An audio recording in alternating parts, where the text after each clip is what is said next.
जय हिंद दोस्तों, वंदे मातरम।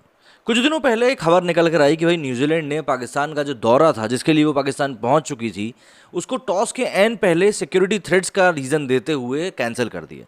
मज़ेदार बात ये हुई, मज़ेदार तो नहीं कहना चाहिए, दर्दनाक बात ये हुई कि भाई न्यूजीलैंड टीम ने ये भी नहीं बताया कि उनको थ्रेट क्या मिले।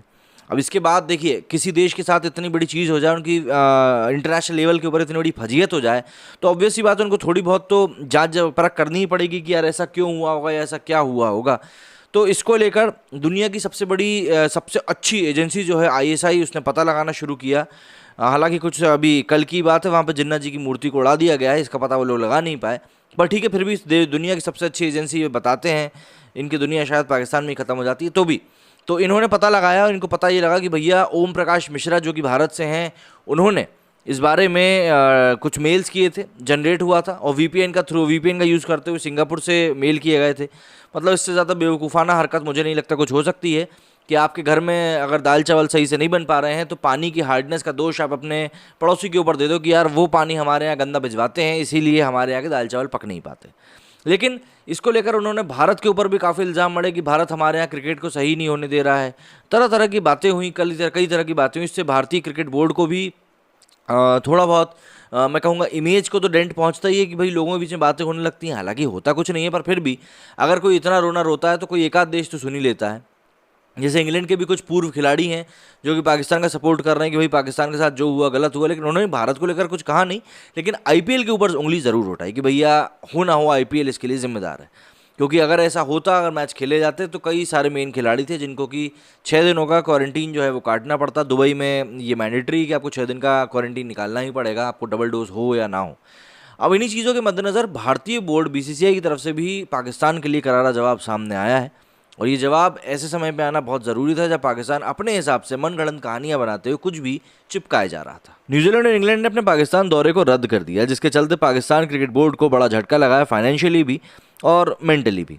न्यूजीलैंड ने सुरक्षा का हवाला देते हुए दौरा रद्द कर दिया, जबकि इंग्लैंड की टीम ने खिलाड़ियों की मानसिक और शारीरिक तौर पर स्थिरता को बनाए रखने को लेकर दौरा रद्द करने का फैसला किया। ये दौरा रद्द हो जाने के चलते पाकिस्तान को आर्थिक और नैतिक रूप से प्रभाव पड़ा है, जिसके बाद पीसीबी के नए अध्यक्ष रमीज राजा ने दोनों देशों को खूब खरी खोटी सुनाई। इन सब घटनाओं के बीच पाकिस्तानी कुछ मंत्री और पूर्व खिलाड़ियों ने दौरा रद्द करने के पीछे भारत का भी हाथ बताया है।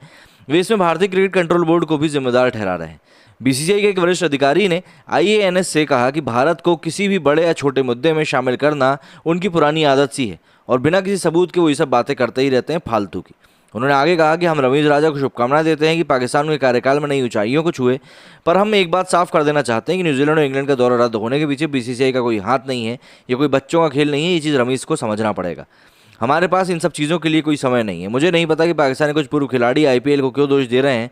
उन्होंने आगे कहा कि मैंने कहीं पढ़ा था कि भाई रमीज राजा ये कह रहे हैं कि खिलाड़ियों के ने पैसे के लिए अपने डीएनए को बदल दिया है। रमीज ने ऑस्ट्रेलिया के खिलाड़ियों पर यह आरोप लगाया था कि वे अपने आक्रामक रवैये को छोड़कर आईपीएल के चलते साधारण तरीके से भारत के खिलाफ खेलते हैं। अब इसमें आईपीएल कहाँ से आ गया? अब ये किस तरह का आरोप है? हमें पता है कि उन्हें अच्छा नहीं लग रहा कि भारत को हर मुद्दे में शामिल करना सही नहीं है। अब इस तरीके से देखिए, पाकिस्तान तो हर एक मौके पर कहीं ना कहीं पीछे छूट ही जाता है। तो ऐसे में पाकिस्तान एक खिसियाई बिल्ली की तरह बस खम्मा नोचने के काम में लगा हुआ है। ऑब्वियस सी बात है, कहीं ना कहीं उसको भी परेशानी हो ही रही है कि कैसे उनके यहाँ पे क्रिकेट सही नहीं हो पा रहा है और भारत में सब कुछ सुचारू रूप से चल रहा है। अब उनको किसी ना किसी को तो आरोप देना ही पड़ेगा, क्योंकि जनता को भी जवाब देना है। तो इसी तरीके से बीसीसीआई ने जवाब ये दिया है। अब देखते हैं इसको लेकर और क्या कुछ रिएक्शन है जो कि निकल कर पाकिस्तान की तरफ सामने आते हैं, क्योंकि वो रिएक्ट ज़रूर करेंगे, वो उनसे रहा नहीं जाता है। और कोई नहीं तो अफरीदी तो कर ही देगा, बेचारे के पास वैसे भी काम क्यों नहीं, तो इतने यूट्यूब चैनल खोल के बैठे हुए हैं, कोई ना कोई कमेंट कर देगा। मेरे स्टूडियो में फिलहाल इतना ही। जय हिंद, जय भारत।